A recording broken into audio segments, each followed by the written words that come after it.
पहली बार हनुमान जी जब लंका गए तो किए थे ये 9 कार्य। रामायण की बात हो और हनुमान जी का जिक्र ना हो, ऐसा तो हो ही नहीं सकता। हनुमान जी रामायण के वो पात्र हैं जिन्होंने भक्ति की एक नई परिभाषा समस्त संसार के समक्ष रखी। बिना हनुमान जी के ये धार्मिक कथा कभी पूरी हो ही नहीं सकती थी। हम सभी जानते हैं कि जब प्रभु श्री राम के कहने पर हनुमान जी को सीता माता को अंगूठी देने के लिए लंका जाने का आदेश दिया, तब जामवंत जी ने हनुमान जी को उनकी शक्ति का स्मरण करवाया था और उन्हें लंका के लिए रवाना किया था। वहां पहुंचने पर हनुमान जी ने अपनी शक्ति का कमाल दिखाते हुए कई ऐसे कार्य किए जिसने पूरी लंका को हिलाकर रख दिया। ये तो हर कोई जानता है कि हनुमान जी ने रावण की सोने की लंका को जला दिया था, लेकिन इसके अलावा भी उन्होंने कई ऐसे कार्य किए जिसके बारे में जानकारी केवल कुछ लोगों तक ही सीमित है। आज का हमारा विषय उन्हीं कार्यों से संबंधित है। स्वागत है आपका आस्तिक स्पिरिचुअल सीक्रेट्स में। आगे बढ़ने से पहले वीडियो को अभी लाइक कर लीजिए। लंका के पथ पर आगे बढ़ते हुए हनुमान जी जानते थे कि उन्हें कई परेशानियों का सामना करना पड़ सकता है, और हुआ भी कुछ ऐसा ही। समुद्र पार करते हुए सबसे पहले उनका सामना सुरसा नाम की नाग माता से हुआ। राक्षसी के रूप में मौजूद सुरसा ने हनुमान जी के पथ पर समस्याएं खड़ी करना शुरू कर दी। उन्होंने हनुमान जी को चेतावनी दी कि अगर वह नहीं रुके तो वे उन्हें खा जाएंगी। इस पर हनुमान जी ने उत्तर देते हुए कहा कि वे ऐसा करके देख लें। जैसे ही सुरसा ने हनुमान जी को निगलने के लिए अपने मुंह को फैलाया, तभी हनुमान जी ने अपने शरीर के आकार को इतना बड़ा कर लिया कि राक्षसी उन्हें निगलने के लिए अपना मुंह बड़ा करने लगी। ऐसे में हनुमान जी ने अपना आकार छोटा करके स्वयं ही सुरसा के मुंह में प्रवेश कर गए और थोड़ी ही देर में उनके शरीर से बाहर निकल गए। उनकी बुद्धिमानी राक्षसी को भा गई और उन्होंने हनुमान जी का रास्ता छोड़कर उन्हें आगे बढ़ने दिया और आशीर्वाद दिया कि उन्हें अपने कार्य में सफलता जरूर हासिल होगी। नंबर 2, राक्षसी माया। समुद्र पार करते हुए हनुमान जी का सामना केवल एक ही राक्षसी से नहीं हुआ, बल्कि राक्षसी माया ने भी हनुमान जी का मार्ग रोकने की कोशिश की। दरअसल राक्षसी माया समुद्र में वास करती थी। उसकी शक्ति मायावी थी। वह आकाश में उड़ते हुए पक्षियों को पकड़कर अपना शिकार बना लेती थी। जीव जंतुओं की परछाई पानी में देखकर उन्हें निगल लेती थी। हालांकि उसकी माया बाकी जीवों को आसानी से अपने चुंगल में फंसा लेती थी, लेकिन हनुमान जी जानते थे कि ये राक्षसी माया है जो उनसे छल करना चाह रही है।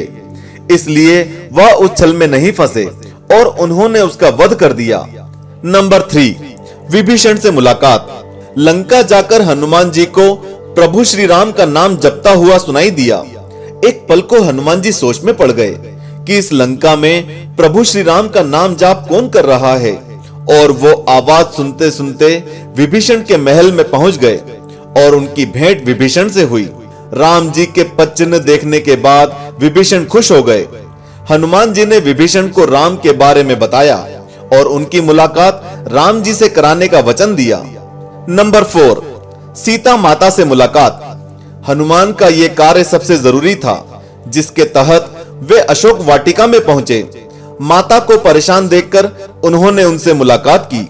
उन्हें विश्वास दिलाया कि प्रभु श्री राम जल्दी ही आपको यहां लेने आएंगे।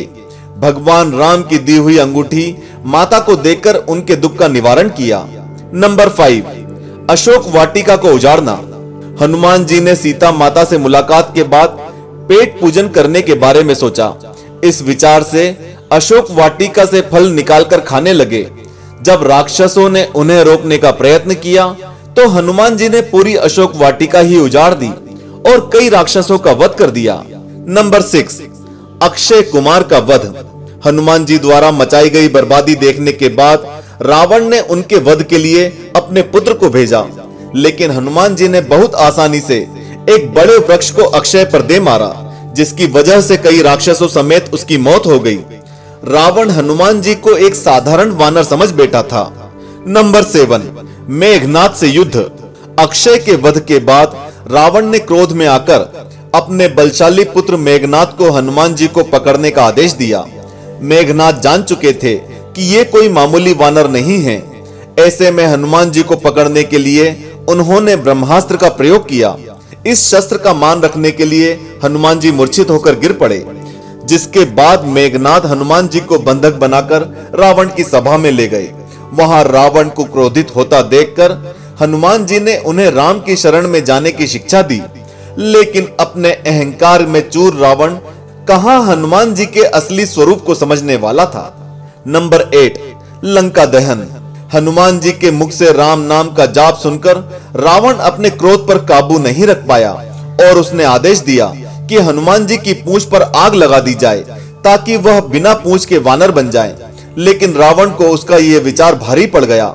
जैसे ही रावण ने हनुमान जी की पूंछ में आग लगाई, वह आकार में बेहद छोटे हो गए। ऐसे में जंजीरों से निकलकर उन्होंने दोबारा विशाल रूप धारण किया और रावण की सोने की लंका को आग लगा दी। उनके इस विनाश को देखकर लंकावासी भयभीत हो गए। नंबर 9, राम को सीता की खबर देना। लंका में आग लगाने के बाद हनुमान जी वापस सीता जी के पास गए। उनकी चूड़ामणि निशानी लेने के बाद वे वापस समुद्र पार करके राम जी के समक्ष पहुंचे और सीता मां के सुरक्षित होने की खबर उन्हें सुनाई। इसके साथ ही उन्होंने सीता मां की चूड़ामणि भी राम जी को दे दी। उन्होंने सीता मां की पूरी जानकारी राम जी को कह सुनाई, जिसे सुनकर राम जी की आंखों से आंसू आ गए और उन्होंने हनुमान जी को गले से लगा लिया। तो ये थे हनुमान जी के लंका में किए गए कुछ ऐसे कार्य जो आज भी याद किए जाते हैं। रामायण में हनुमान जी का विशेष महत्व है। उनके जैसा भक्त ना आज तक हुआ है और ना कभी हो सकता है। आज के लिए इस वीडियो में इतना ही। बोलो बजरंग बली की जय। वीडियो को अभी लाइक कर लीजिए। जय श्री राम।